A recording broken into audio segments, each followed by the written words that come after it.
Ladies and gentlemen, welcome to Talk Spicy. I'm Coach Gene Clemens. Thank you for joining me wherever you are joining me. Rate the show, comment, agree, disagree, but whatever you do, keep it spicy. 5-star ratings are appreciated. If you're joining me on the YouTube channel, make sure that you like, make sure you subscribe. We really do appreciate everything that you do to support what we have going on. If you're checking us out on Facebook, make sure you hit that like with the little dollar sign next to it. You know what I'm saying? Drop a little something in the cup. If you're on YouTube, drop a little something in the cup if you want to support.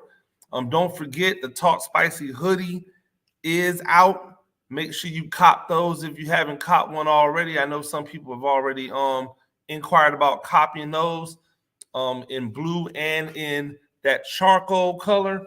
I think they look really, really good, and I think they came out great. I'm looking forward to seeing people rocking and posting when they do rock it. It's interesting.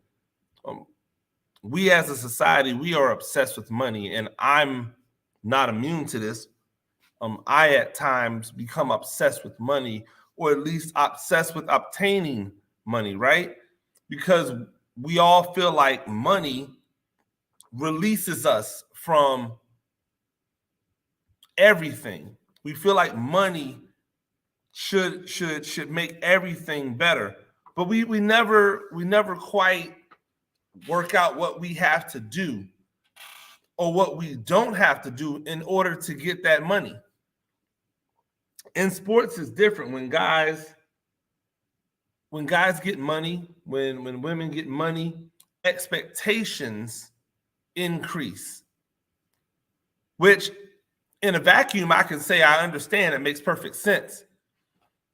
Expectations should increase, but also it should increase for everybody. It should increase for everyone. You shouldn't look at one particular person and go, oh, well, you're not earning your money. And that's what we do in sports, especially in football. It's really interesting because NBA players make exorbitant amounts of money, and nationally, we don't hear as many people talk about how much money they make compared to their performance. A lot of people gave Ben Simmons a pass for the last few years where he has not played and essentially got paid exorbitant amounts of money to not play. But in football, it's different. In football, we see these players get ridiculed when they don't play well. Last night was not a great game for Russell Wilson. And I'm not here to even try to defend Russell Wilson's game last night. He was bad. He was awful. But I am here to defend what I believe is a double standard. Why is it that when Wilson's awful, it's Wilson's fault, and the Denver Broncos was wrong? They were wrong for giving him that money, and he has to do better, and he has to this. But no blame is anywhere else. Last time I checked, Nathaniel Hackett is the head coach. He's the offensive guru that was supposed to come in and take that offense to another level. The offense has been worse. Be careful what you wish for, Denver Broncos, when you fire a coach who's a good defensive coach, but you have questions about his offensive philosophy, and then you bring in somebody else and a new quarterback. You get rid of all this draft capital, and your offense is worse. But you brought in a coach who's supposedly an offensive guru. He comes from the guru tree. He's off the guru tree. And yet this offense has been terrible, and not once have I heard anybody say, man, Nathaniel Hackett gets paid this amount of money to be a head coach. He's not earning his money. Yet every time I hear somebody say anything about Russell Wilson, they bring up the contract. By the way, ladies and gentlemen, that's a contract extension. So that contract hasn't even kicked in yet. He's still playing off the old money. Is he playing well right now? No. But why isn't he given the grace that Tom Brady was given when he went to Tampa Bay. You remember when Tom Brady first got to Tampa Bay, those first few weeks, they were rough. They weren't that great. Right now, Tampa Bay's tenure with Tom Brady this season, rough, not that great. And yet Tom Brady receives none of the criticism. Now, part of it is because he's done so much, he's won so much, but also part of it is what?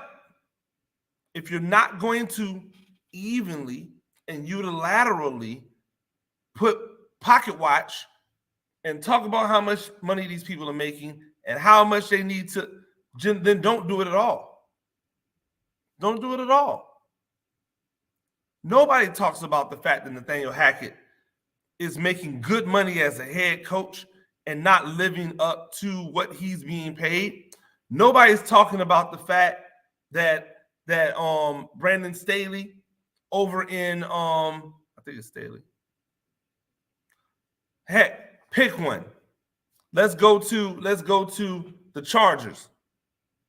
Right? Their head coach, he's being paid a good amount of money. He's supposed to be a great leader of men. Meh. What about over here in Carolina, where they paid the coach, what, $70 million, something like that? Is he earning his money? Why has he been able to keep his job for as long as he's kept his job? What makes him untouchable? Why are nobody talking about the amount of money that they're spending on these coaches and on these GMs? Nobody talks about the amount of money that the commissioner makes and the fact that the NFL still has the same issues with head traumas. They have the same issues with not taking care of their former players. They have the same issues with the inequality and how coaches are being hired. They have the same issues with the entire league being painted with a brush because a few people go rogue. They have these same issues with ownership who are racist or sexist or misogynist, and they don't do anything about it. And yet the commissioner is not, nobody's saying, yo, you're making $50 million a year. Is this what we're getting for our money at $50 million a year? Nobody says it, but they're quick to point out Russell Wilson's contract. The Giants' offense has been abysmal. It's been terrible. Yet, no criticism for the offensive coordinator, no criticism for the head coach, both of which are supposed to be offensive geniuses, yet Kenny Golladay is awful. I guarantee you, if Kenny Golladay went to a team right now with a competent quarterback and an offensive scheme that made any sense, he would be a serviceable wide receiver to better. It's not Kenny Galladay's fault that the Giants paid him a bunch of money to come catch passes to a guy who can't throw passes to open receivers, who doesn't know how to put passes in places when you're covered, you can go and contest the catch. It's not his fault that he went from Matthew Stafford as a quarterback to Daniel Jones. He can only do what he's able to do. And for all of the people who talk about, oh, well, he should be able to do this, he should be able to do that, the wide receiver is at the biggest disadvantage of anybody in the league. He is at the biggest disadvantage of anybody in the league. You know why? Because he has to wait for someone to call his number. He has to hope that the quarterback throws it. He has to hope that the quarterback throws an accurate pass. And then he has to catch it. And then he has to catch it. He has to win on his coverage versus the guy that's covering him, another pro. Then he has to win. And yet all we hear is the negatives about how much money he makes. It always goes back to how much money they make. I hate to break the news to you. 85% of you are bad at your jobs. 85% of you are probably bad at your jobs. 60% of you only still have a job because there's not enough people out there working to be able to replace you. But if they knew that they could replace you tomorrow with someone more competent, they would. And yet, so many people are out here willing to talk about how these people are making X amount of money and not performing.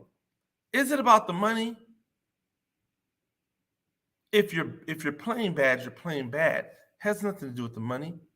And you know why I know it has nothing to do with the money?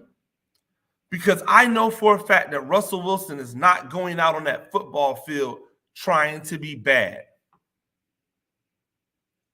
Kenny Golladay is not going out there on that football field trying to be bad. Nobody goes out in a performance and says, I'm okay with being awful at this.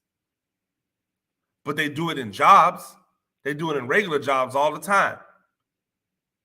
You go to the grocery store, someone's terrible at their job. They don't care about not being good at their job. Doesn't matter to them. They're still getting paid. You go to the coffee shop, the barista's not on top of their game. They don't care, they're still being paid. You go to a lot of these jobs where the paycheck is steady.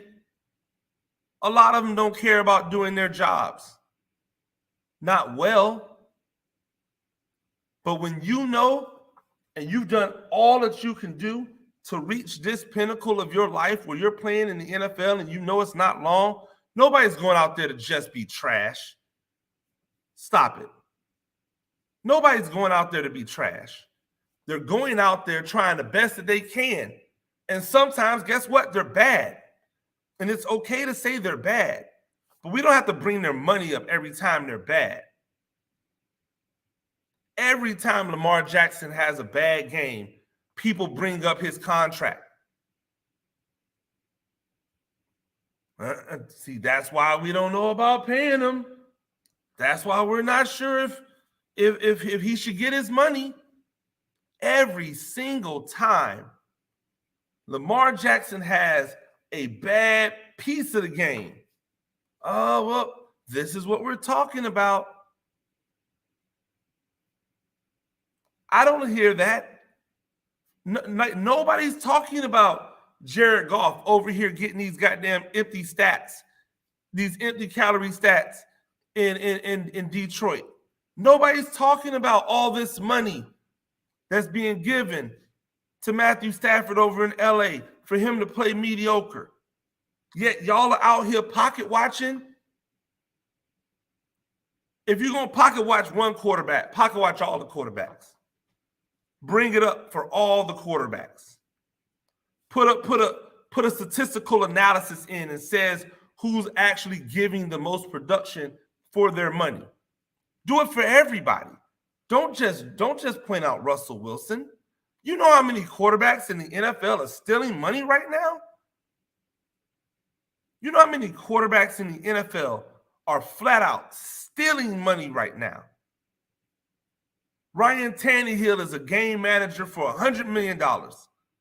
Nobody brings up his money ever. Nobody. Like, what are we doing here? We just arbitrarily pick and choose when we want to like watch people's pockets. Why is it always the brothers that get their pockets watched? I've had people from time to time like say that I'm race baiting, but my point is that I'm black. What do you want me to do? I see this every day.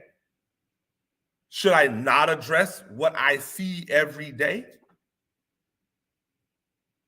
I would hope that if your people were being treated away, people that you hold at high esteem, people that look like you, if you felt like they were under attack, you would address it. Oh, but wait a minute, you do. You do. It's only when it's us that people have an issue, and all of a sudden it's race baiting. When women talk about the fact that they're being wronged or attacked, I don't hear anybody ever say, oh man, you're just gay the LGBTQ community. When they talk about there being wrong, they're talking, oh, you're just pulling the gay card. No, they don't say that. But when I talk about these things that are obvious and in the face of everybody, people say, oh, you're pulling the card. No. Is it about the money or is it about who's getting the money? Is the reason that people are so upset with Russell Wilson's contract is because it's Russell Wilson. Ask yourself that. Who else who's making tons of money is getting ridiculed like this? Because Matthew Stafford is not, and he has been bad this year. Right? He's been bad. We can say what we want. Tom Brady's not. He's been bad. Why are you too worried about his marriage? You don't want to talk about how bad he's been because you're worried about his marriage. Or you're blaming the offensive line. Or you're blaming this. Well, guess what? Russell Wilson has a reason he's been bad. It's not all on Russell Wilson. That offense and what they're trying to do is terrible. Nathaniel Hackett, I think his name, is not good. He wasn't good. He wasn't good as the offensive coordinator with Green Bay. They had to switch things around. Remember when Tom Brady came to Tampa Bay, they had to switch things around. To do what? To cater to Tom Brady. If you're going to go and pay $250 million to a quarterback, then you should install an offense that's friendly to that quarterback. Because you said this is our present, this is our future. You can get Nathaniel Hackett out of there anytime. He's not going to count against the cap. We can criticize people and we can talk about how bad they are, but we need to start making the distinguishing factors. Are we talking about them for their performance, or are we just mad because they make way more money than we do? Because if you're mad that they make more money than we do, then guess what? Be better. Because every profession has the opportunity to have millionaires in it. I'm a teacher. And even in education, in the education world, there are millionaires out there. Find your niche. Get on your hustle. Do your thing. Make people pay you more money than you're worth. And then watch everybody come back and try to watch your pockets. I hate that it seems to be done to people who look like me. I'm so tired of the criticism of Kenny Golladay, as if he throws the football to himself. I look at the statistics after the game, he's got one target. And people are like, oh, Kenny Golladay, he was bad again. He got one target. I watch week after week after week, quarterbacks feed it to the guy that's supposed to be their best wide receiver.